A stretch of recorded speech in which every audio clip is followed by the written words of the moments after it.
1852, Kentucky.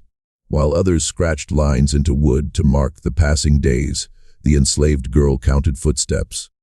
She counted the slow drag of boots in the morning, the sharp pace of fear in the afternoon, and the careful, measured steps that came only after dark.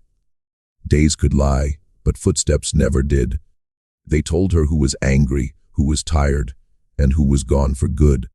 She was young enough that no one thought her dangerous, and quiet enough that no one thought her listening. Yet every sound settled into her mind like grain into a sack, stored away for later. On a plantation where time was used to break people, she used patience to learn it instead. And one night, when the number of steps changed, that quiet counting made the difference between being sold south and seeing another morning. In 1852, on a small Kentucky plantation pressed between rolling fields and narrow tree lines, time was not something an enslaved child was allowed to own. Days were measured for others, by ledgers, by market dates, by deliveries. But for the enslaved, days blended together like dust after harvest. Morning bell, field work, evening hush, over and over. For the girl at the center of this story, the sameness of it all was dangerous. Forgetting meant losing awareness. Losing awareness meant being caught unaware by anger, by sudden orders, by decisions made over her head. She learned early that counting days brought her no comfort. The days did not care if she remembered them or not. They came and went with the same cruelty, so she turned to something smaller, quieter, and safer: footsteps. At first, it was not a choice she made with words. It began as a habit born from fear. When you are small and cannot fight, the mind looks for other tools. She noticed how sound traveled farther than sight. A man could turn a corner and vanish, but his steps lingered. Boots on packed earth told her who was coming long before a voice ever called her name. She began counting without realizing she was counting.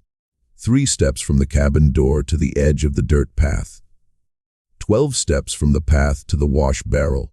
47 steps from the wash barrel to the shade of the sycamore. The numbers settled into her thoughts, the way prayers did for others. Quiet, repeated, never spoken aloud. Footsteps taught her patterns.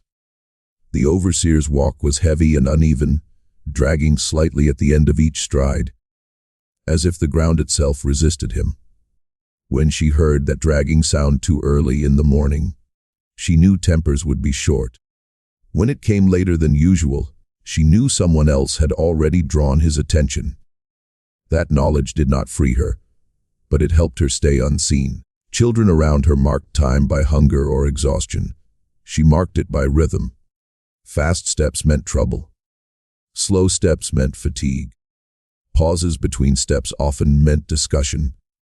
Decisions being made without her presence, yet affecting her life more than her own thoughts ever could. Counting footsteps also gave her something private. In a place where almost everything was taken, names reshaped, speech controlled, movement restricted, numbers lived safely inside her head. No one could whip a number out of her mind. No one could sell it away. Counting became an act of quiet ownership. At night, when the plantation settled into uneasy rest, the sounds changed. Horses shifted their weight. Boards creaked under careful feet. Wagons groaned softly as they moved without lamps. She noticed that night footsteps were fewer, but heavier with purpose. Those steps were never wasted. They belonged to men who did not wish to be seen. She learned that the absence of footsteps could be as important as their presence. Some evenings, the usual rounds did not happen. No boots passed her cabin. No keys rattled. Those nights felt different, thin, tense, like breath held too long. She did not yet know why, but her mind stored those moments carefully. Counting gave her a way to think without drawing attention. While others bowed their heads or stared at the ground, she listened. Adults mistook her silence for emptiness. They did not see the way her eyes flicked toward sound, or how her breathing changed when the count went wrong. This habit sharpened her patience. She did not rush to conclusions. She waited for the pattern to repeat before trusting it. If the number of steps changed once, she ignored it. Twice, she noticed. 3 times, she remembered. This patience kept her safe. Reacting too quickly could bring punishment. Reacting too slowly could be worse. There were moments when counting was all that stood between her and panic. When voices rose, and she could not see who was speaking, she counted steps to ground herself. 1, 2, 3, still walking. 4, 5, still not turning toward her. Counting steadied her heart the way holding a warm stone might steady another child. The habit also taught her restraint. She learned that knowing something did not mean acting on it. Knowledge, like breath, had to be held carefully. To reveal awareness was to invite suspicion. So she counted silently, letting others believe she was slow, simple, harmless. Over time, counting footsteps became more than survival. It became preparation. Without realizing it, she was training herself to read danger before it arrived, to understand space without seeing it, to trust sound over hope. In a world where freedom was distant and fragile, these skills mattered. She did not yet know that one day, a single missing set of footsteps would change everything. But the groundwork was already laid. By choosing footsteps instead of days, she refused to let time erase her awareness. She learned that survival did not always belong to the strongest or the fastest, but often to the most observant, the most patient, and the quietest listener in the room. And so, while others counted days they could not control, she counted steps she could understand, one careful sound at a time. The smokehouse stood a short distance behind the big house, far enough that its dark shape did not trouble the view from the front porch, yet close enough to be reached without calling for help. It was built of thick logs, blackened by years of curing meat, its door hanging slightly crooked on iron hinges. To most on the plantation, it was only a place of work and storage. To the enslaved girl, it became a lesson in certainty. She first noticed the old man's walk in late summer of 1852, when the air was heavy, and even small sounds carried farther than usual. He had white hair and a narrow back, and he moved as if he had learned long ago not to waste motion. Every evening, just before the light softened, he left the big house and walked toward the smokehouse. He never hurried. He never paused to speak, and he never took a single step more or less than he had the day before. The girl did not know his name. Names were spoken freely among those who owned them, but she learned quickly that names mattered less than habits. His habit was distance. She began to count his steps without meaning to, the way one might follow a melody. 30 steps across the porch boards, 17 down the packed earth path, 22 more until the door creaked open. Always the same.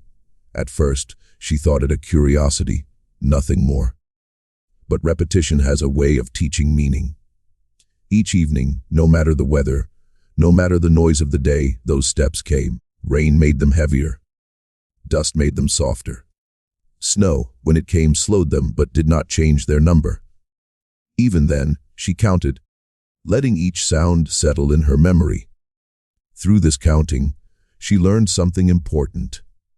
Certainty belonged to those who held power.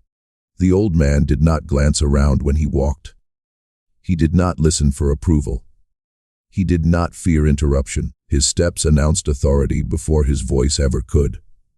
When his count began, other movements shifted around it. Children were called away.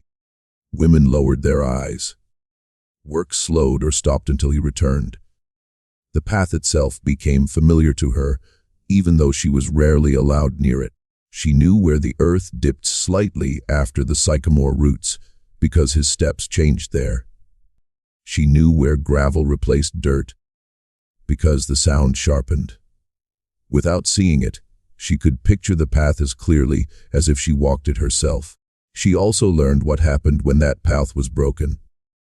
On one evening, the count stopped early.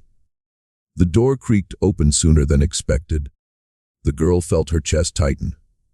The old man's steps returned fewer than usual. Something had changed. The air around the cabins felt heavier that night. Voices were quieter. No one laughed. She did not ask questions. She did not need to. The steps had already told her what her words could not.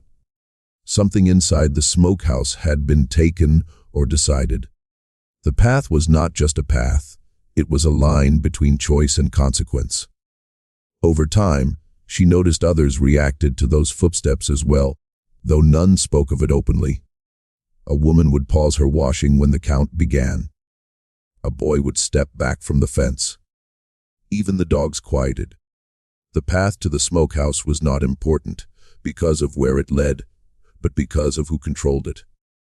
By counting those steps, the girl began to understand order. She learned which movements mattered and which were noise.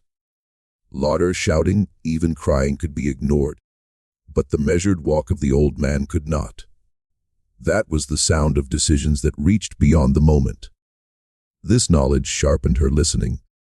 She began to count other paths too, comparing them to the smokehouse walk. The hurried steps of the overseer never matched the calm authority of the old man. The uneven stride of the trader was different still. Lighter, quicker, with frequent stops. Each path told its own story, but the smokehouse path remained the clearest. What struck her most was how little the old man needed to change his behavior to command attention. He did not raise his voice. He did not strike anyone as he walked. The power lived in expectation. Everyone knew where he was going, and everyone knew what that place represented. For the girl, this became a lesson in how danger truly moved. It did not rush. It did not announce itself loudly. It came steadily, predictably, and without apology. Knowing this made her more careful, not just in where she stood, but in how she waited. She learned to position herself where the sound of those footsteps reached her clearly. If she could hear them, she could prepare. Preparation did not mean escape, not yet. But it meant readiness. It meant knowing when to keep still and when to move away unnoticed. The path to the smokehouse also taught her that survival depended on understanding routines better than those who enforced them. While others feared the man himself, she feared the moment his steps did not follow their usual count. That was when change entered the world. In time, the path ceased to frighten her. Instead, it grounded her. It gave her a fixed measure in a life designed to be unstable. No matter how uncertain the day felt, those steps arrived, reminding her that patterns could be learned, and one day, perhaps, used. She did not yet know how that knowledge would serve her. But each evening, as the sun dipped low and the count began, she listened closely, knowing that the path to the smokehouse was teaching her how power walked, and how patience might one day outlast it. The lesson did not come to her through words. On the plantation, lessons rarely did. They arrived through watching what happened to others. It was early autumn in 1852, when the heat still lingered but the air no longer pressed down so heavily. The fields were restless with the sound of work, and the children were kept close, tasked with carrying water, pulling weeds, and staying out of the way. That was the rule that mattered most: stay out of the way. One afternoon, a younger boy, no more than 7, stumbled while carrying a bucket. The water spilled into the dust, darkening the earth for a moment before disappearing. The sound was small, hardly worth notice. But sound did not decide consequences. Eyes did. The overseer saw it. What followed was not loud, not dramatic. No shouting carried across the field. No struggle worth retelling. The punishment came quietly, efficiently, as if it were simply another chore to be completed before sundown. The boy's crying was cut short by sharp words, and he was led away while the rest were ordered to keep working. No one moved. No one spoke. The girl kept her head down, her hands busy, but her ears open. She counted footsteps without meaning to, fast ones, angry ones, stopping abruptly, then starting again. She counted how long the boy was gone. She counted how many steps passed before he returned, slower now, uneven, guided by an older hand. No one asked him what happened. No one comforted him openly. Comfort, like defiance, drew attention. That night, as the cabins settled into uneasy quiet, the lesson took shape in her mind. The boy had not been punished for spilling water. He had been punished for being seen. From that moment on, she understood something vital. Pleading did not soften cruelty. Crying did not shorten it. Speaking did not protect you. Silence, however, could delay harm. It could sometimes divert it entirely. She began to notice how adults survived by withholding words. A woman would accept blame for a broken tool without explanation. A man would nod at an accusation he knew was false. They did not agree because they believed the lie. They agreed because argument invited more attention, and attention invited escalation. Silence was not weakness. It was calculation. For the girl, this realization reshaped how she listened and how she counted. Before, she had focused on footsteps alone. Now she listened for what followed them. Did voices rise? Did they fall into murmurs? Did they stop altogether? Silence after footsteps often meant decisions had already been made. She learned to keep her face still. Surprise, fear, even curiosity could be dangerous if noticed. She practiced lowering her eyes at the right moment, slowing her movements when footsteps approached, making herself smaller without appearing defiant. It was a careful balance. Too slow suggested stubbornness, too quick suggested guilt. This restraint sharpened her observation. Because she did not speak, she noticed more. Because she did not react, she learned patience. When adults spoke around her, they forgot she was listening. They spoke as if she were part of the furniture, as harmless and unmoving as a stool in the corner. She heard fragments that others missed. A name mentioned once, then never again. A place spoken of only in whispers. A change in tone when certain words were used. She stored these details away quietly, alongside her counts of steps and rhythms of movement. The boy's punishment also taught her something else. Survival did not always mean avoiding pain. Sometimes it meant avoiding notice long enough for pain to pass to someone else. This was a cruel truth, and she carried it heavily. Yet she saw it proven again and again. Those who drew attention, through protest, pride, or desperation, were remembered. Those who stayed silent were often overlooked. She did not mistake this for safety. Silence did not guarantee protection, but it shifted the odds.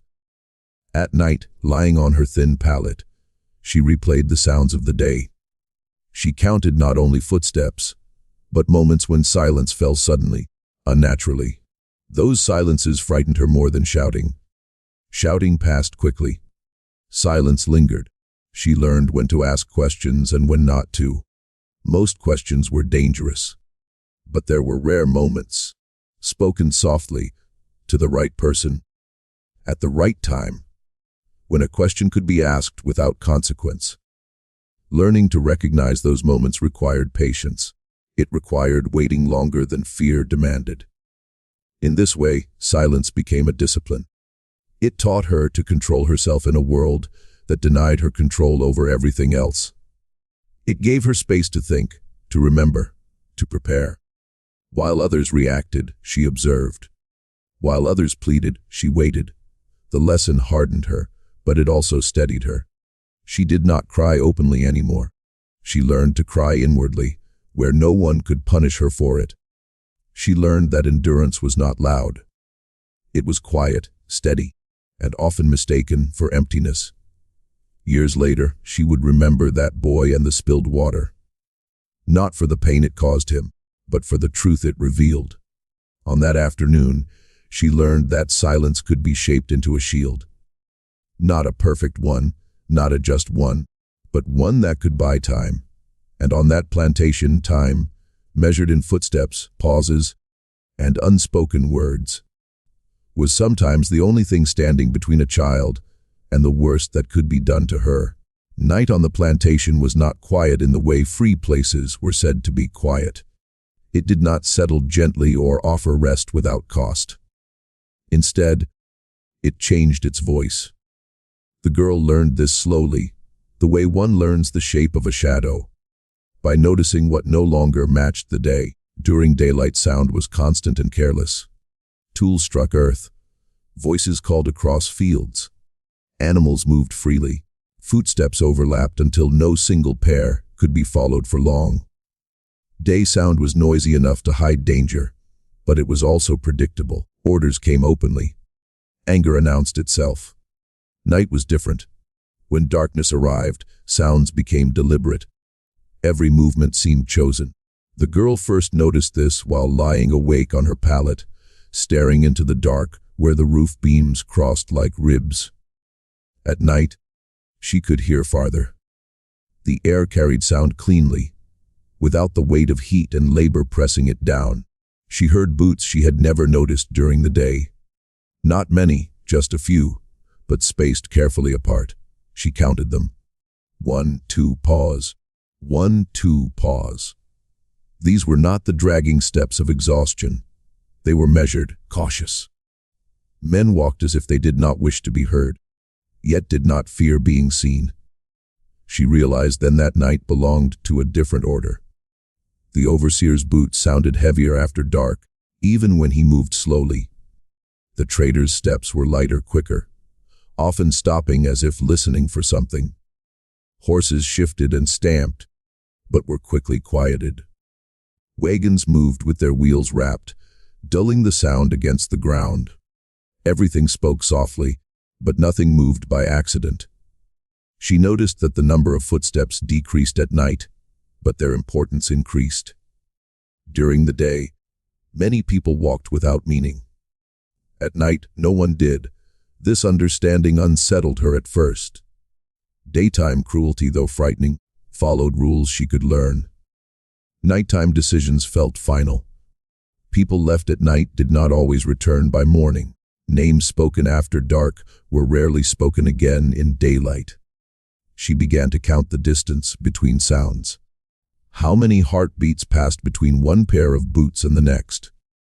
How long before a door creaked? How long after that before a wagon groaned? These intervals mattered.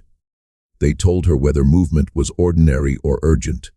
One night, she noticed a wagon leave the yard with fewer sounds than it should have made. No laughter, no casual talk. Only the creak of wood and the low murmur of voices kept deliberately soft. The horses were guided carefully, their hooves muffled by damp ground. She counted the wheel turns until they faded. The next morning, 2 people were gone. No one explained where they had gone. No one asked. The fields absorbed the absence the way they absorbed everything else. But the girl understood that night had taken them, not day. The sounds had told her so. She began to separate night sounds into kinds. There were the necessary ones: someone fetching water, a door closing, a cough. These followed familiar patterns and returned quickly to stillness. Then there were the purposeful sounds: boots moving together, keys clinking once and never again, whispered voices stopping abruptly when they thought no one listened. The most frightening sounds were the careful ones. Anger made noise. Fear made noise. Power at night made very little. She learned that wagons leaving at night often returned lighter. She learned that footsteps leaving the big house after dark did not always follow the same paths they used during the day. New routes appeared, shortcuts through trees, paths worn only by necessity.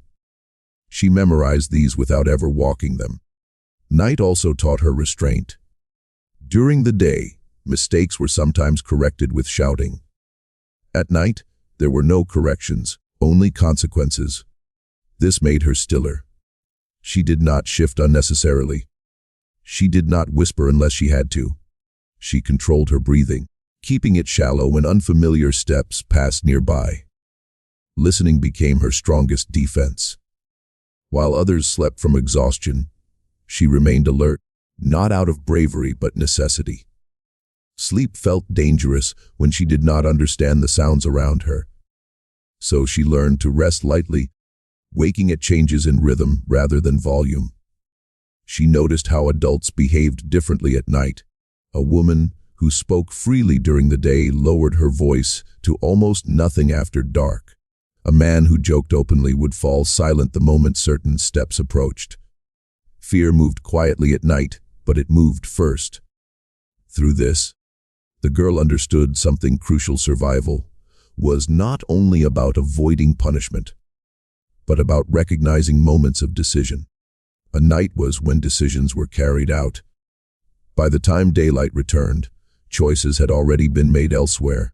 This knowledge did not give her power, but it gave her warning. Warning meant preparation. Preparation meant patience. She learned not to confuse stillness with safety. Sometimes the quietest nights were the most dangerous. When sound dropped too suddenly, when even insects seemed to pause, she paid close attention. That kind of silence meant control had tightened. In this way, night sharpened her awareness beyond what daylight ever could. It stripped away distraction and left only intention. She learned to read that intention through sound alone. Years later, she would remember the night sounds more clearly than the days. The careful boots, the quiet wagons, the pauses heavy with meaning. Night taught her that freedom, if it ever came, would not arrive loudly. It would come in measured steps, chosen moments, and careful waiting. And so she listened, counted, and endured, knowing that in the dark, those who heard best often survived longest. By the time the young girl reached the 5th year of her life on the plantation, she had begun to see more than the obvious. Counting footsteps and listening to night sounds had given her an edge, a sense of time and order in a world where both were otherwise taken from her. But there was a deeper truth she had not yet learned. The plantation itself moved in patterns, hidden beneath the noise and chaos of daily labor. And once she recognized that pattern, she would understand far more than she had imagined possible. It began with repetition. Every day followed a rhythm: the bell at dawn, the shuffle of boots across the yard, the scrape of hose against soil, the midday meal, the overseer's inspection in the afternoon, and finally the walk back to the cabins. All of this she had observed and counted. Yet some things seemed to happen almost invisibly: a whisper here, a pause there, a shadow that fell differently depending on who walked by. She began to notice these subtleties, the quiet rhythm underlying the more obvious one. The first time she recognized it fully was during the harvest of late summer. She was walking toward the creek with a bucket of water when she saw the white-haired man approach the smokehouse. She counted his steps, as always, and then, because her curiosity had grown alongside her patience, she followed him at a distance. Not close enough to be seen, but close enough to notice what he did. He did not go straight to the door. He paused twice. Once, to nod to a worker she did not recognize; again, to adjust a latch on the fence that bordered the path.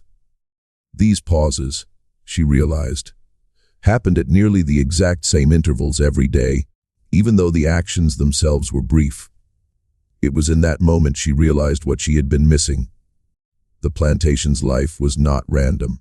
It had hidden tracks, invisible to anyone who merely followed instructions or feared punishment. Those who walked the paths most often left faint clues: footsteps, shifts in dust, changes in the rhythm of voices, that revealed more than any punishment could teach.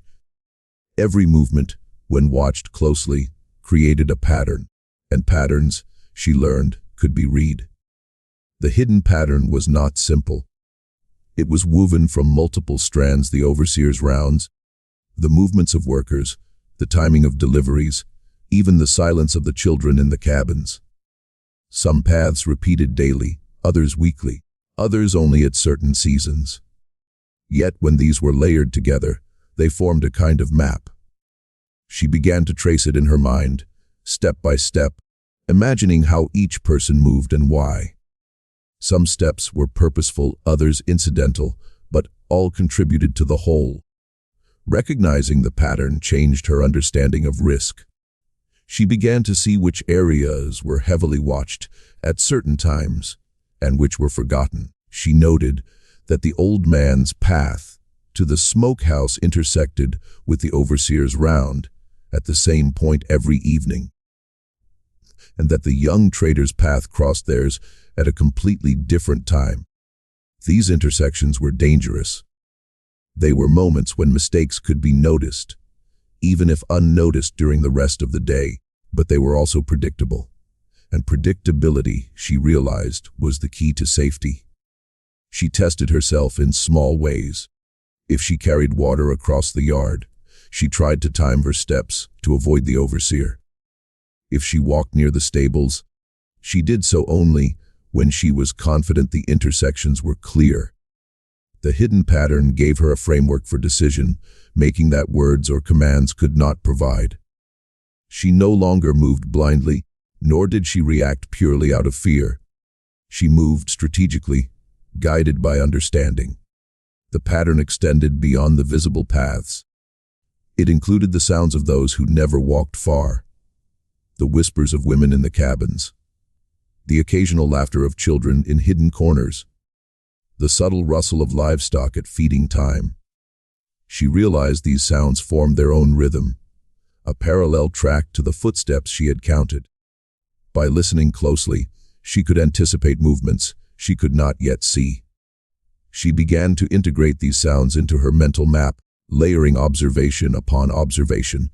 This hidden order taught her patience beyond anything the day-to-day routines had instilled. She learned to wait for openings, to resist impulses, and to act only when conditions aligned with what she had learned. The pattern was subtle, often broken, and sometimes deceptive, but if she ignored it, danger followed quickly. One afternoon, for instance, she misread the timing of the overseer's inspection and found herself frozen in place, while he passed only yards away.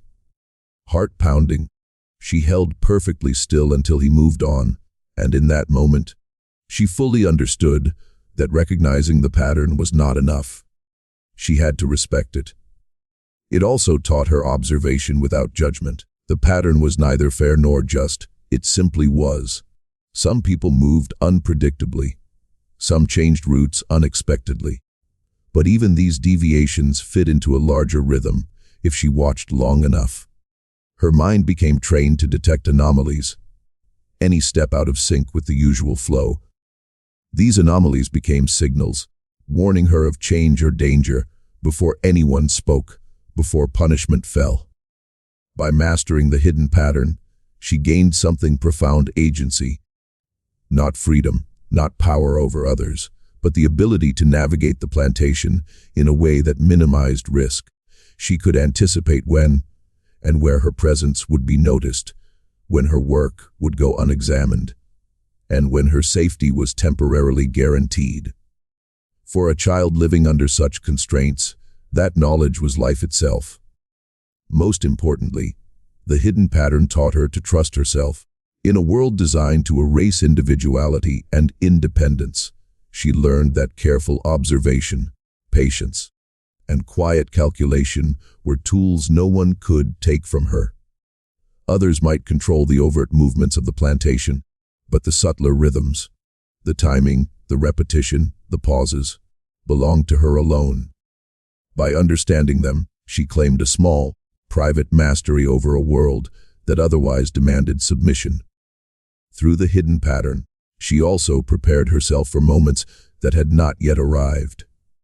She did not yet know what they would be, but she understood that survival would require more than counting footsteps or remaining silent. It would require integrating knowledge, anticipating moves, and acting with precision. The hidden pattern was the bridge between passive endurance and active survival. The map she carried in her mind would, one day, guide her through the most dangerous of nights. In learning it, she became something more than a child. She became an observer, a strategist, a quiet keeper of knowledge that others overlooked. And though no one on the plantation recognized it, that understanding, born of patience, attentiveness, and careful listening, would shape every decision she made from that day forward. By the end of that year, the hidden pattern was no longer just a curiosity. It was a lifeline. And in a world designed to deny her control, it was the closest thing to power she had ever held. It was the late autumn of 1852, and the air on the Kentucky plantation had grown sharp, carrying the scent of fallen leaves and the faint tang of smoke from the chimneys. The girl had spent years learning the rhythms of the estate, the footsteps, the hushed night sounds, the hidden patterns of movement. Every sound and every shadow had been cataloged in her mind like a careful ledger. Yet, no amount of counting could have prepared her for the sudden ripple of panic that ran through the cabins that day. The news came quietly at first, whispered through the thin wooden walls. Some of the older children, those on the verge of being of marketable age, were to be sold. Further south, the words themselves were spoken softly, as though fear could be contained if it were only murmured. But the girl did not need volume to understand. She listened, counting the hurried steps, the abrupt pauses, the hushed voices. The fear traveled faster than the words. She noted every detail, every subtle change in the familiar rhythms of the plantation. For the first time, counting footsteps became not just a tool for observation. It became a way to measure danger. The pace of footsteps changed that morning. Boots clattered too quickly across the yard, wagons groaned under sudden weight, and doors opened and closed with hurried purpose. Even the overseer's rounds were faster than usual, moving like a storm across the familiar paths, his strides longer and sharper than they ever were before. The girl counted, and she understood something critical was happening. It was not only the speed but the sequence of movement that warned her. The paths to the cabins, usually crossed with deliberate caution, were now traversed without pause. Horses were mounted quickly, their hooves striking the hard earth in rhythms that deviated from the familiar. Even the wind seemed louder that morning, carrying sounds farther than it had any day before. For the girl, this cacophony was a signal, a pattern disrupted, an alarm bell ringing in invisible code. The children and women were summoned one by one, the youngest first, to assist with packing. Even here, the girl noticed the hidden patterns, which cabins were visited first, the order in which belongings were gathered, the paths the overseer avoided, and the ones he insisted upon. She learned which doors were likely to be left unlocked, which fences were left unattended for only brief moments, and which steps carried authority that could not be questioned. Each detail was a small survival map. Her patience, cultivated over years of counting and observing, became her shield. While other children froze in fear, rushing to gather their belongings or seeking reassurance, she did nothing outwardly. She crouched low, counted the steps of each person, noted the pauses, and observed the tempo of the wagon wheels as they were loaded. She realized that panic was visible and dangerous. Acting too soon or too visibly would draw attention, and in this moment, attention could cost her life. Even as the traders arrived, the girl continued her silent accounting. She noted the subtle differences between the voices of those negotiating and those obeying. She counted the number of steps the traders took between cabins, the length of time each transaction took, and the intervals when the overseer stepped back to confer with them. In the chaos, there was still order, but only if one could see it through careful observation. Then came the moment that crystallized everything she had learned. One of the older children, a boy who had been her friend since infancy, was led away. She counted his steps, slow, reluctant, measured against the rhythm of fear, and compared them to the steps she had memorized from previous days. The difference was stark. These steps carried finality. They did not pause. They did not return.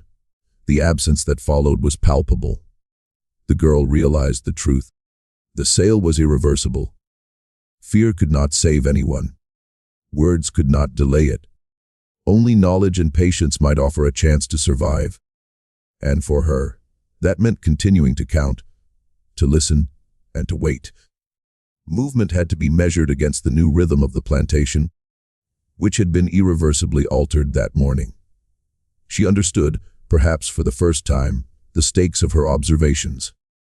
Her counting, her silence, her careful mapping of the hidden patterns. These were not abstract exercises. They were tools for life itself. Every footstep could indicate safety or doom. Every pause could signal opportunity or peril. Every whisper could carry vital intelligence. To act without understanding would be fatal. To act without patience could draw the attention that had claimed so many others. That night, as she lay on her pallet, the girl replayed the events over and over in her mind. She traced every step of every person involved in the sale. She counted the wagon wheels as they rolled away. She listened for echoes of footsteps that would not return, and she understood that her survival depended entirely on how well she could interpret the disrupted rhythms. The sudden sale also taught her about the fleeting nature of opportunity. In the chaos, there were moments when doors were left unlocked, paths were momentarily abandoned, and guards were distracted by negotiation or paperwork. These moments were rare, fleeting, and dangerous, but they were visible to the patient observer. The girl realized that if she waited for the right moment, if she counted carefully and moved strategically, she might avoid the same fate as those who had been sold. By the end of that day, the plantation felt fundamentally altered. Nothing would be the same. The steps of the overseer, once predictable, now carried a sharper edge.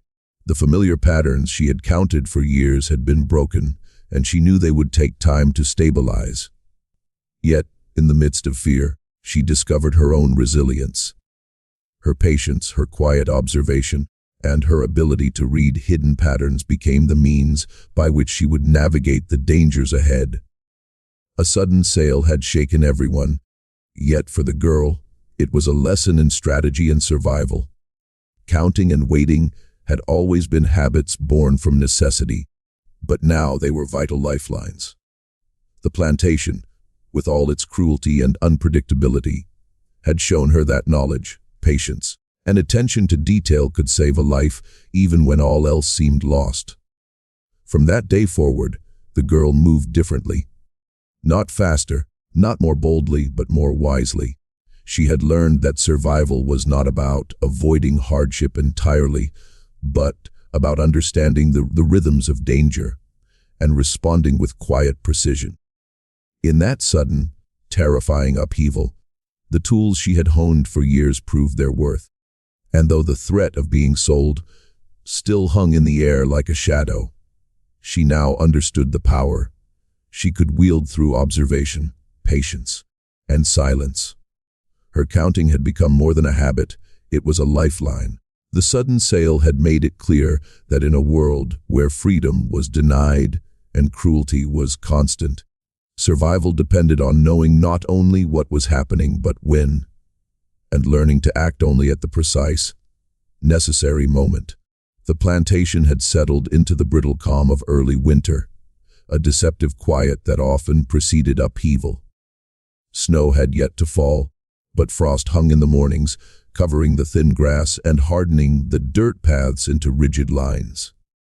For the girl, this was the time when her counting became most exacting. Each day, she tallied footsteps, pauses, and familiar rhythms like a meticulous record keeper. But that morning, as she pressed her ear to the floorboards of the cabin, something was wrong. The usual cadence of the overseer's boots across the yard, the slow, measured approach of the old man to the smokehouse, the creaking of wagon wheels, even the faint rustle of livestock, One set of steps was missing. She had counted hundreds of times before, but this absence struck her like a cold wind. Something, or someone, was gone. And when something goes missing on a plantation, it does not do so quietly. The missing steps screamed louder than any cry. She did not speak. She did not run. She did not even move at first. Her heart raced, but her mind sharpened. This was not panic, this was recognition. A pattern she had depended upon for months had been broken, and patterns she had learned were survival guides. When they were disrupted, the disruption itself was a message. The absent footsteps belonged to someone important. Perhaps it was the overseer, perhaps a trader, perhaps a child being moved or sold. She did not yet know, but she knew what the absence meant. The rhythm of the plantation had changed. She began scanning the sounds of the morning carefully, counting the echoes that remained, comparing them to her memory. 1, 2, 3, pause. 1, 2, 3, pause. And yet the missing sequence remained absent.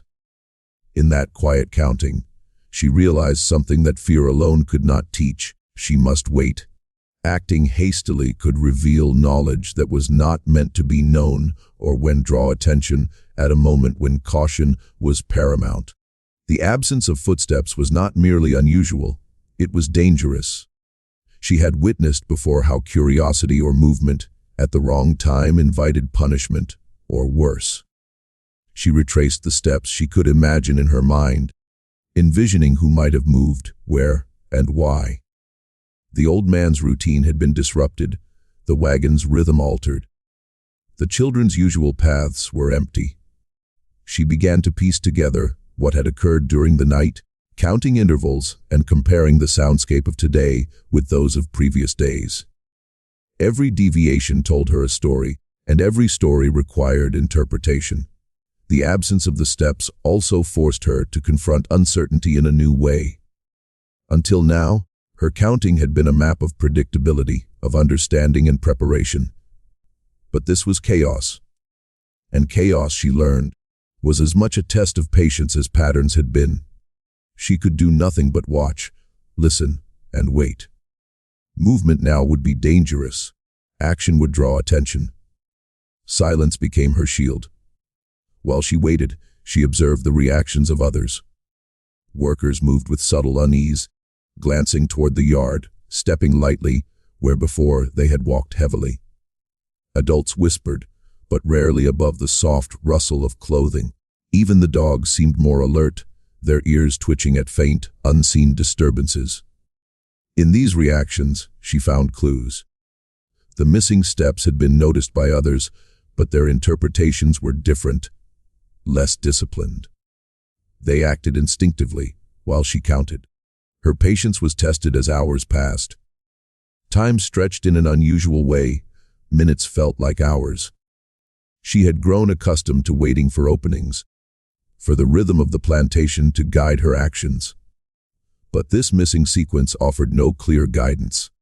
She could not rely on the familiar to inform her. Every familiar step she expected to hear was absent, leaving a void she had never experienced. Through the void, she learned more than ever before the value of observation over action. She watched the adults, counted the footsteps that did remain, listened to the shifting echoes of the cabins. Patterns still existed, even in disruption. They were simply buried beneath new rhythms she had yet to decipher. Her mind became a quiet, calculating machine, noting every anomaly, measuring every sound. It was in this careful attention that she discovered the principle of patience under uncertainty. Life on the plantation was rarely predictable, and the sudden absence of a known presence reinforced the truth. Survival was not just about knowing the patterns, but about responding to their disruption with calm and clarity. Every reaction carried weight. A wrong step could be noticed, a wrong glance could invite inquiry. By mid-morning, she began to integrate what she observed. Some footsteps returned at unexpected times, some sounds were repeated inconsistently, and some movements indicated that others had already realized the disruption. She noted who moved too quickly, who froze, and who whispered. The missing steps, though still absent, became a tool. They sharpened her understanding of the environment, made her perception more acute, and demanded a level of patience she had never applied before. This event also taught her that absence itself could be as instructive as presence. Every step that was missing highlighted what had been taken away, what had been altered. It forced her to reconstruct the plantation in her mind, layer by layer, counting not only what existed, but also what had vanished. This practice of recognizing absence would become crucial in later moments of danger, when listening and waiting were more valuable than fleeing. The missed count was a warning. It was a disruption that forced her to reevaluate, to adjust her internal map, and to measure every subsequent action carefully. She realized that even the smallest changes, a door left open, a pause in conversation, a shadow moved slightly differently, could carry enormous consequence. From that day forward, she approached the plantation not only as a place to survive, but as a living system of signs, rhythms, and deviations, all of which required careful, patient reading. By nightfall, she had internalized the lesson. The missing footsteps were not a threat to confront directly, but a signal to prepare, observe, and wait. They demonstrated that survival depended not only on counting what was present, but on noticing what was gone. The disruption of the familiar rhythm became a guide to action, or, more accurately, a guide to stillness, patience, and calculation.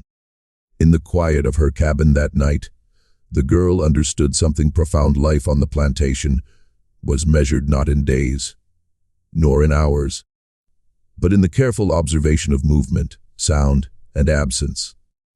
The missed count had shaken her, but it had also strengthened her. She had learned that vigilance, patience, and attentive awareness could protect her even when the world shifted beneath her feet. And in that understanding, she found the resilience that would sustain her through the days to come. By the time the final days of winter approached, the girl had transformed in ways that were almost imperceptible to the casual observer. She had grown taller, her limbs no longer so small and fragile as they had been when she first began counting footsteps. Her eyes, wide and alert, missed nothing, and most importantly, her mind had been tempered by years of observation, counting, and silent endurance. The plantation, with all its rhythms and hidden patterns, had become a living map in her mind. A map she could read with the precision of someone who had no other choice. That night, the disruption came in full. A wagon approached the cabins quietly, wheels muffled by cloth, horses guided with careful pressure on reins. The overseer's boots were absent for the first time that day. The old man did not walk to the smokehouse along his usual path. The air itself seemed suspended, heavy with expectation. The girl had learned, over months of practice, to recognize this moment for what it was, a critical intersection between chance and survival. Her first instinct, if she were untrained in patience, would have been panic. Her heart had raced at sudden changes before, at missing footsteps, at hushed whispers in the night. But she did not act. She did not leap from the cabin, nor did she call out to others. She crouched low on her thin pallet, breath controlled, body still, ears attuned to every sound. This stillness was her shield. Every year of counting, every night of listening, had prepared her for a moment precisely like this. She measured time in breaths and heartbeats, noting the intervals between wheels on dirt and the spacing of boots on boards.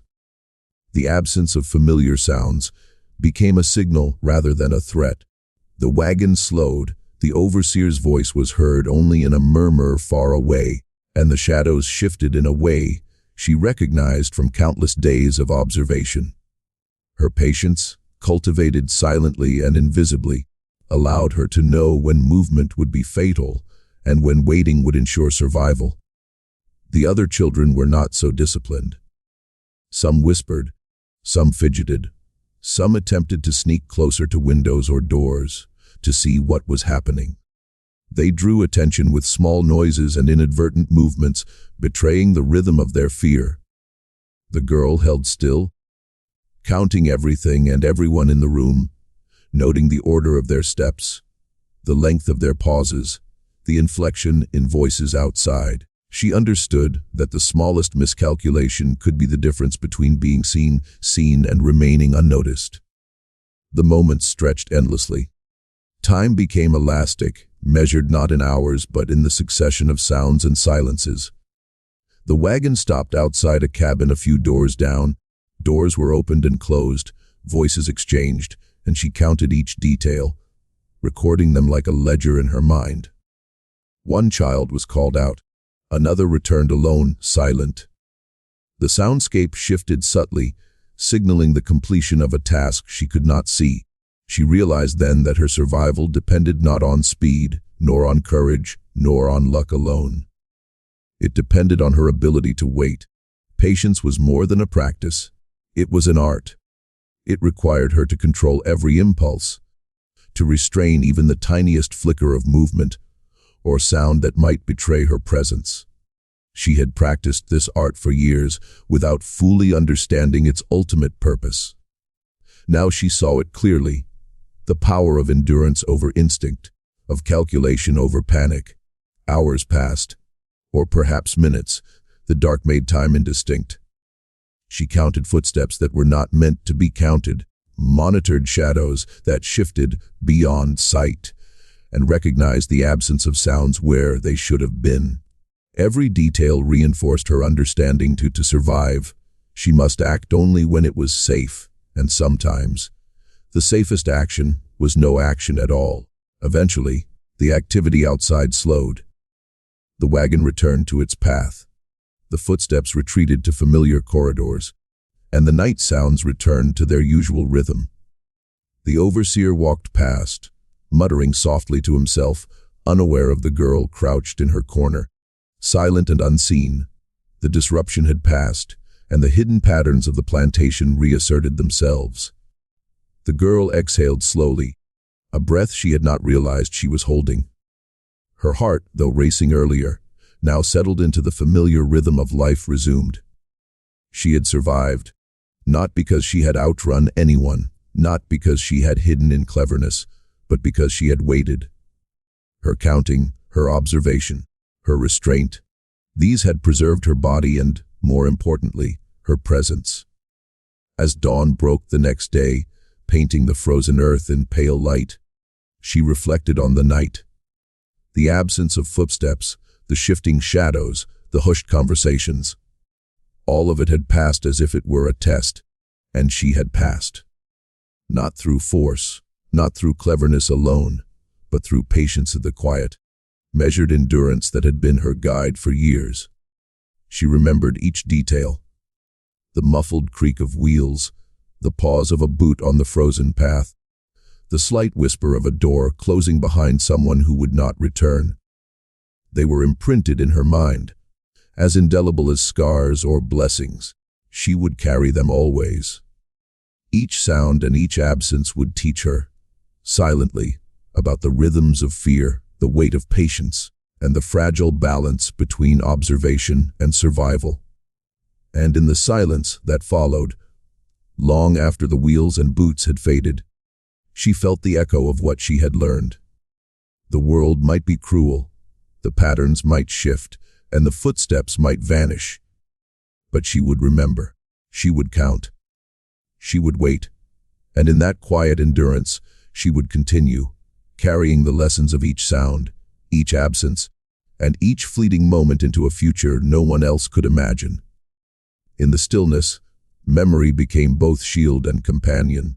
Whispering the truth, she had learned survival often belonged to the quietest, most patient observer.